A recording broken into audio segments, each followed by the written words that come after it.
This is error is showing on your print onto the client computer, so unable to print. So here is a solution. You just have to press a start button, then registry editor, and after this you have to go to this here. So I'm already open onto this, so I'll come back from again. So this is what the local machine. Just have to go to the local machine, then system, then search for system, then control. As you can see, the system, then control 001, that, then one more control.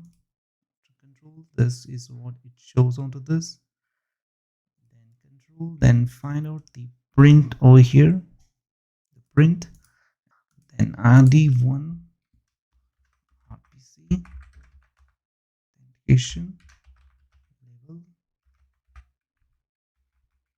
privacy enabled.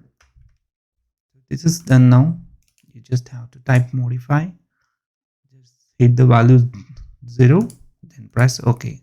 This is one setting is done. The one more setting, we have to go here, start button, then write services, then services will open here. Just try to find out the print option, print spooler, just restart this.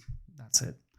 So once this is done, so your printer will start working from your client computer. Now this is done. This should be done in the print control where the printer is connected. For that computer, you have to set this option, and for the client computer, you just have to go there and enable whatever is enabled. So automatically, when it's showing you in the client computer, this icon, so you can come to this icon. As you can see this, if I make a connect, so it's already connected.